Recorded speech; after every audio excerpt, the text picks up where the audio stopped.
Hello students, I am Alesh Tiwari and welcome to step up academy. तो आज के इस वीडियो में हम क्या करने वाले हैं, तो एक ऐसा टॉपिक आप लोगों के सामने मैं लेकर आया हूं जिसके लिए बच्चे बहुत कंफ्यूज रहते हैं भाई। ठीक है, तो आज की जो टॉपिक है वो है basic maths versus standard maths. हम यहां पर एक एक पॉइंट को अच्छे से डिस्कस करने वाले हैं और बहुत जल्दी करने वाले हैं। ज्यादा बड़ा वीडियो नहीं होगा, टेंशन मत लेना। बहुत छोटे से वीडियो में ये पूरा कंक्लूजन मैं आपको दे दूंगा कि आपको बेसिक मैथ सॉल्व करना चाहिए या फिर स्टैंडर्ड मैथ सॉल्व करना चाहिए, और इन सब में बेसिक डिफरेंसेस क्या हैं ये सब भी आपको इसी वीडियो में मिल जाएगा। मैं बहुत बड़ी यहां पर कोई गाथा नहीं गाने वाला हूं, जैसे लोगों के वीडियोस रहते हैं ना, आधे आधे घंटे में यही बताते हैं कि बेसिक लो कि स्टैंडर्ड लो। टाइम नहीं वेस्ट करना है, पॉइंट की बात करेंगे तुरंत तुरंत करेंगे। ठीक है, सबसे पहले आते हैं किसमें, बेसिक डिफरेंस पर। भैया बेसिक मैथ्स और स्टैंडर्ड मैथ्स में क्या डिफरेंस है। क्लास 10th में हमें पता है कि भाई सीबीएसई ने क्या कर दिया, आप दो ऑप्शंस दे दिए हैं, और ये जो दो ऑप्शंस हैं ये लगभग सारे सब्जेक्ट्स में आने वाले हैं। ये बात याद रख लो। जो एनईपी है अपनी नेशनल एजुकेशन पॉलिसी, मैंने एक वीडियो बनाया हुआ है उसके लिए, कमेंट सेक्शन पे मैं पिन कर दूंगा उसका लिंक, आप उसको भी देख लेना, उसको समझ लेना अच्छे से। तो लगभग सारे जो कोर सब्जेक्ट मेन सब्जेक्ट्स होते हैं उनमें ये जो चीजें हैं ये आने वाली हैं कि बेसिक और स्टैंडर्ड के दो यहां पर कैटेगरीज आ जाएंगी। ठीक है, तो सबसे पहले इन्होंने मैथ्स के साथ वो एक्सपेरिमेंट करके देखा है। दो तरीके के मैथ्स हैं क्लास 10th में, आप जानते हो। आप जब भी जाते हो आपसे पूछा था भाई बोर्ड देना है, किस तरीके के मैथ्स में देना है, बेसिक मैथ्स में देना है या स्टैंडर्ड मैथ्स चूज करना है आपको। याद रखना कि भाई अगर आपको आगे जाकर मैथ्स आपका कोर सब्जेक्ट जो पीसीएम आपकी स्ट्रीम होती है वो ऑप्ट करना है तो स्टैंडर्ड मैथ उसके लिए कंपलसरी है। बेसिक अगर आपने ले लिया तो आप पीसीएम नहीं ले सकते। बेसिक बाकी किसी भी कैटेगरी, बाकी किसी भी स्ट्रीम को अगर आपको लेना है, आप श्योर हो अभी से 100% कि भैया मैथ्स तो नहीं लेना मुझे, आगे जाकर पीसीएम नहीं लेना मुझे, अभी से श्योर हो तो आप बेसिक पे जाकर देख सकते हो। बाकी मैं बताऊंगा कि क्यों बेसिक नहीं लेना चाहिए और क्यों स्टैंडर्ड लेना चाहिए। चलो सबसे पहले तो बेसिक डिफरेंस यहां पर देखते हैं। सबसे पहले हमें यहां पर सबसे पहले तो एग्जाम कोड जो होता है वो तो सबका डिफरेंट होता है। ठीक है, 241 है बेसिक मैथ्स का, 041 है स्टैंडर्ड मैथ्स का। उसके बाद सिलेबस की बात यहां पर की जाए तो दोनों के लिए एग्जैक्टली सेम सिलेबस है। आप हमेशा से जानते हो जब भी मैथ्स का पेपर आपके पास आता है तो भाई एनसीईआरटी का ही आता है, सारे कॉन्सेप्ट एनसीईआरटी के ही होते हैं। भले क्वेश्चन जो है वो अकेले एनसीईआरटी बुक के हों या फिर ना हो, बट कॉन्सेप्ट तो वही रहेंगे जो एनसीईआरटी में पढ़ाए गए हैं। ठीक है, उसका एप्लीकेशन वो बस चेंज हो जाता थोड़ा सा। ठीक है, तो यहां पर बहुत इंपॉर्टेंट एक बात जो है कि भाई जो सिलेबस है वो सेम होगा, चाहे आप बेसिक मैथ्स बोलो चाहे स्टैंडर्ड मैथ्स बोलो, आपको जो कोर्स पढ़ना है वो एग्जैक्टली सेम कोर्स पढ़ना है। दूसरी बात, डिफिकल्टी लेवल। अब यहां पर जो बेसिक मैथ्स होता है उसका difficulty level easy to moderate होता है, और स्टैंडर्ड मैथ्स का जो पेपर आएगा वो मॉडरेट टू टफ रहेगा। ठीक है, अब कुछ बच्चों को वो पेपर टफ लग सकता है, लेकिन आपको मालूम है कि जब भी बोर्ड के एग्जाम्स आते हैं और खास तौर पे मैथ्स, तो वो हमने जो भी प्रैक्टिस किया होता ना, हमारी जो एक्सपेक्टेशंस रहती हैं, हमारी मतलब कि जब हम पढ़ रहे हैं और सब कुछ अच्छे से प्रैक्टिस कर रहे हैं, उन स्टूडेंट्स की बात कर रहा हूं, तो उनकी जो एक्सपेक्टेशन रहती है ना उससे इजी पेपर ही मिलता है हमेशा। तो ये मॉडरेट टू टफ की कैटेगरी में आएगा जो स्टैंडर्ड मैथ्स का पेपर आएगा, और जो बेसिक मैथ्स का पेपर आएगा वो आएगा इजी टू मॉडरेट की कैटेगरी में। इसके बाद रेफरेंस बुक्स, ये बहुत इंपॉर्टेंट टॉपिक है। जिसने अगर बेसिक मैथ्स ले लिया है भाई, मैं आपसे एक गुजारिश करूंगा, एनसीईआरटी के अलावा कोई सी दूसरी बुक मत झांकना, बिल्कुल भी मत झांकना। भैया आपने बेसिक मैथ्स ले लिया है मतलब आपको आगे जाकर मैथ्स नहीं पढ़ना है, मैथ्स का दूर दूर तक कोई वास्ता नहीं रहने वाला आगे आपसे, तो भाई आपको क्या करना है, सिर्फ एनसीईआरटी पढ़ो, उसमें जितने कॉन्सेप्ट्स हैं वो काम के हैं वो सब पढ़ लो। एनसीईआरटी खुद में भी एक बहुत अच्छी बुक होती है, उसके सारे क्वेश्चंस लगाओ, मल्टीपल टाइम्स लगाओ, एग्जांपल्स भी सॉल्व कर लो, उसके बाहर कुछ भी मत देखो, क्योंकि जो एग्जाम आएगा वो पूरा का पूरा एनसीईआरटी बेस्ड ही होगा। क्लियर है बात। अब आते हैं स्टैंडर्ड के लिए। तो आज तक आपके सीनियर्स ने भी जैसी भी प्रिपरेशन करी होगी भाई, नॉर्मल जब मैथ्स था, जब बेसिक और स्टैंडर्ड में दो चेंज मतलब डिफरेंशिएट नहीं किया गया था इसको, तो हम क्या करते थे, सबसे पहले भाई एनसीईआरटी सॉल्व करते थे, एनसीईआरटी एग्जाम्पलर सॉल्व करते थे, देन हम आते थे आरडी शर्मा और आरएस अग्रवाल जैसी रेफरेंस बुक्स पर। अब इन दोनों को लगाने की जरूरत नहीं है, इन दोनों में से कोई भी एक चूज कर लेना, दोनों में ही ऑलमोस्ट सेम क्वेश्चंस होते हैं। आरडी में कुछ थोड़े बहुत ज्यादा हो सकते हैं आरएस की कंपैरिजन में, बाकी क्वेश्चंस जो होते हैं वो लगभग सेम, उनका लेवल जो है लगभग सेम होता है। इन दोनों के बाहर का कोई भी क्वेश्चन नहीं आता पेपर में। ठीक है, इनको सॉल्व करने के बाद दोनों ही केसेस में, चाहे बेसिक करो चाहे स्टैंडर्ड करो, भाई बेसिक वाले पीवाईक्यूज देख लें बेसिक मैथ्स के, देखने की जरूरत नहीं अगर एनसीईआरटी मल्टीपल टाइम्स कर लिए तो वैसे, लेकिन कर लेना चाहिए, ठीक है। सैंपल पेपर की प्रैक्टिस होना चाहिए, क्योंकि एग्जाम में जाकर आप कैसे पेपर दोगे वो आपको पता होना चाहिए। और यहां पर भी आप क्या कर लो, PYQs कर लो।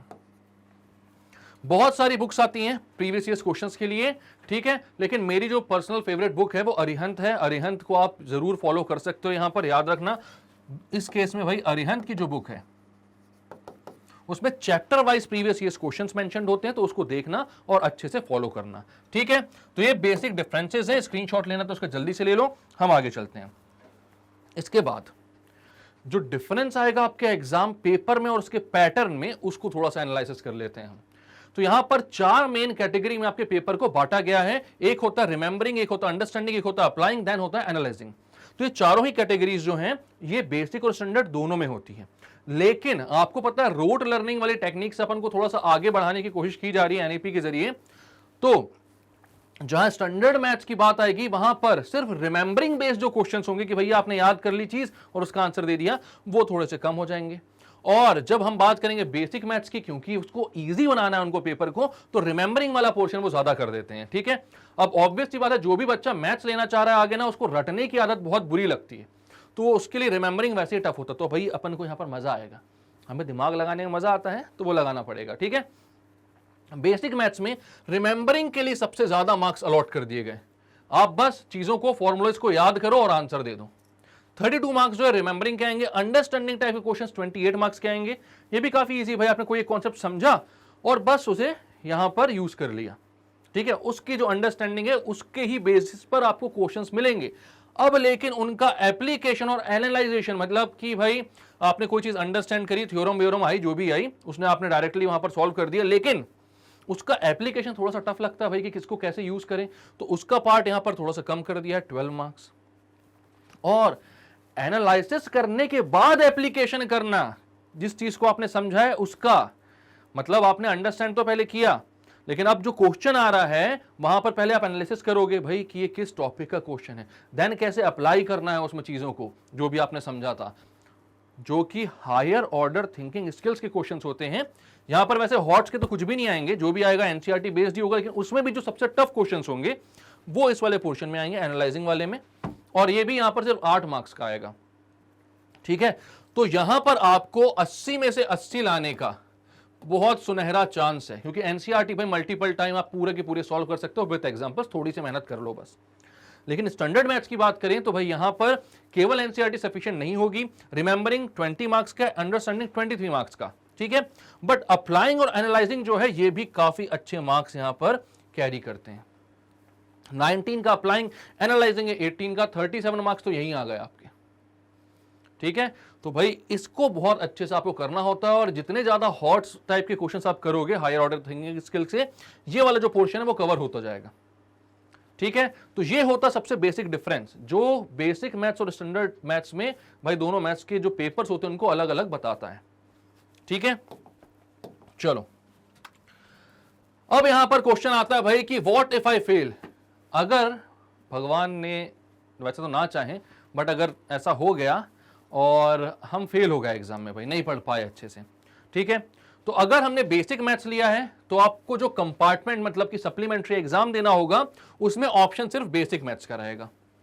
बट अगर आपने स्टैंडर्ड मैथमेटिक्स लिया था और आप स्टैंडर्ड मैथ्स में फेल हो गए भाई, गलती से नहीं पढ़ पाए, तो आपके पास 2 ऑप्शन होंगे भाई। अब बोर्ड बोलेगा कि अगर अभी भी चाहते हो, बदलना चाहते हो मैथ्स को, स्टैंडर्ड में तो फेल हो गए अपन, तो बदलना चाहते हो तो बेसिक से कर लो यार, पास होना है बेसिक से पास हो जाओ, लेकिन हाँ उसके बाद आप पीसीएम नहीं ले पाओगे, ठीक है।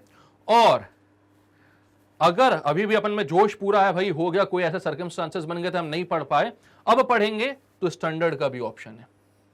तो अगर आप फेल हो भी जाते हो तो यहां पर स्टैंडर्ड में भी दोनों ऑप्शन है भाई, एक बार फेल हो गए तो बेसिक से कर लो, आगे नहीं लेना मैथ्स। लेकिन अगर स्टैंडर्ड मैथ्स में ही रहना है, आगे मैथ्स ही लेना है, तो वापस स्टैंडर्ड मैथ्स लो और पास हो जाओ, ठीक है। लेकिन अगर बेसिक लिया तो स्टैंडर्ड में नहीं जा सकते, ऑब्वियस ही बात है, लोअर ग्रेड से लोअर ग्रेड में ही रहोगे। अपर ग्रेड है अगर तो उससे आप लोअर आ सकते हो, ठीक है। चलो तो जल्दी से हम आ जाते हैं अपने कंक्लूजन पर कि हमें क्या चूज करना चाहिए। बेसिक डिफरेंस इतना ही होता है, इससे ज्यादा आपको और कुछ सोचने की जरूरत नहीं है। लोग ज्यादा कुछ बोलें, ज्यादा दिखाएं भाई कि भाई हमको बहुत ज्यादा नॉलेज है, और कुछ आपको सुनने की जरूरत नहीं है। ठीक है, ये जो कंक्लूजन वाला पार्ट है बस यहां पर ध्यान दो आप। बेसिक मैथ्स अगर आपको बोला जाए भाई जाए कि आपको बेसिक मैथ्स चुनना है आपको, तो कौन हो आप, किसको चुनना चाहिए बेसिक मैथ्स? तो भाई if you want to opt arts, commerce, bio, ठीक है। अब बायो में मैं थोड़ा सा क्वेश्चन मार्क लगाऊंगा और कॉमर्स में भी थोड़ा सा क्वेश्चन मार्क लगाऊंगा, बताऊंगा क्यों।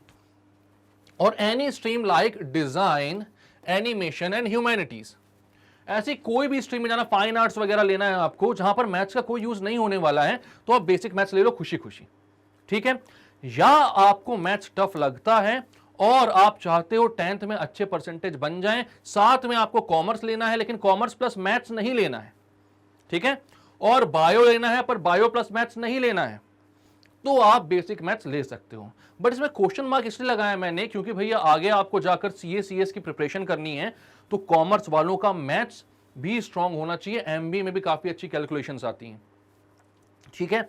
और बायो जो है भाई, जब बायो लोगे तो साथ में फिजिक्स आएगा ना, केमिस्ट्री आएगा ना, लॉग वगैरह सब कुछ आएगा, हालांकि 10th में नहीं होता है वो, बट अगर आप स्टैंडर्ड मैथ्स लोगे तो आपका दिमाग खुलेगा क्योंकि क्वेश्चंस अच्छे पूछे जाएंगे। और अगर आप बेसिक मैथ्स लेते तो आपको वरदान मिल चुका कि एनसीईआरटी के बाहर का कुछ नहीं आएगा, तो आप उसको रट भी लोगे बिना अपने कॉन्सेप्ट्स को बढ़ाए, तो भी आपके मार्क्स अच्छे आ जाएंगे। तो अगर आप एक्चुअल में बायो और कॉमर्स के फील्ड में एक्सेल करना चाहते हो तो मेरा यही सजेशन रहेगा कि आप स्टैंडर्ड मैथ्स लो। लेकिन फिर भी आपने अगर मन बना लिया कि भैया नहीं हो पाएगा स्टैंडर्ड मैथ्स, हमें अच्छे परसेंटेज लाना है, तो आप इनमें से कोई भी फील्ड्स में रहकर बेसिक मैथ्स ले सकते हो, ठीक है, इसमें कोई दिक्कत नहीं आएगी। बट स्टैंडर्ड मैथ्स कंपलसरी कब हो जाएगा? जब आपको चाहिए होगा PCM, PCMB, commerce with maths. कहीं पर भी अगर हायर लेवल में आपको मैथ्स चाहिए है तो स्टैंडर्ड मैथ्स कंपलसरी है, ठीक है। और if you want to do CA CS after class 12th, ये सब करना है तो भैया ले लेना चाहिए आपको, ठीक है, इसमें आपको स्टैंडर्ड मैथ्स की जरूरत है। मैं हमेशा यही सजेशन दूंगा आपको कि हाँ, आर्ट्स, एनिमेशन, डिजाइन, ह्यूमैनिटीज वाले जो बच्चे हैं उनको अगर मैथ्स नहीं लेना है तो बिल्कुल बेझिझक वो छोड़ दें, बेसिक मैथ्स लें और अपना काम करें। बट अगर आपको कॉमर्स और बायो की फील्ड में रहना है, आगे इनके साथ ऑप्शन में मैथ्स नहीं भी लेना है, तब भी आप स्टैंडर्ड मैथ्स ही लें, क्योंकि भाई आगे जब फिजिक्स में जाओगे और आप साथ में जाओगे एमबीए करने जाओगे, जब कॉमर्स वाली फील्ड में हो, सीए सीएस दोगे, केमिस्ट्री करोगे यहाँ पर बायो के साथ, तो भाई यहाँ पर आपको कैलकुलेशंस काफी अच्छे से करना पड़ेगा, आपके कॉन्सेप्ट्स बहुत अच्छे से डेवलप होने चाहिए। तो मेरा सजेशन यही रहेगा कि आप स्टैंडर्ड मैथ्स ही लो, बेसिक मैथ्स की तरफ ना भागो। तो अब आपको क्लियर हो चुका है कि भाई किसको लेना है स्टैंडर्ड मैथ्स, किसको लेना है बेसिक मैथ्स। अगर अभी भी कोई डाउट होंगे आपके पास तो आप कमेंट सेक्शन पर कभी भी मुझसे पूछ सकते हो। स्टेप अप एकेडमी के सारे टीचर्स आपको पता है 24/7 आपके लिए अवेलेबल है हमेशा, ठीक है। कमेंट सेक्शन पे बात करते रहा करो मेरे से, चाहो तो पर्सनली इंस्टाग्राम पे भी फॉलो कर लो, बात कर लेंगे, कोई दिक्कत नहीं है। हाँ, बहुत सारे स्टूडेंट है यार, बात करते हैं मुझसे, ठीक है। चलो तो भाई शुरुआत से लेकर लास्ट तक इस वीडियो को देखने के लिए बहुत बहुत धन्यवाद आपका, थैंक यू मेरे और स्टेप अप एकेडमी की तरफ से। ऐसे ही बहुत इंफॉर्मेटिव वीडियोस मैं आपके लिए हमेशा बनाता रहूंगा, तो अगर अच्छे लगते हैं इसको तो लाइक कर दिया करो यार, सब्सक्राइब करो हमारे चैनल को और शेयर करो इसको अपने सारे फ्रेंड्स, फैमिली एंड रिलेटिव्स के साथ। मिलेंगे नेक्स्ट वीडियो में जहां पर और इन्फॉर्मेशन मैं आप लोगों के लिए लेकर आऊंगा। और अपनी वो पढ़ने लिखने वाली सीरीज तो चली रही है ना, क्लास 10th की, क्लास 12th की, तो उसको भी पूरा फॉलो करें, ठीक है। मिलते हैं नेक्स्ट वीडियो में, तब तक के लिए bye bye, keep studying and take care.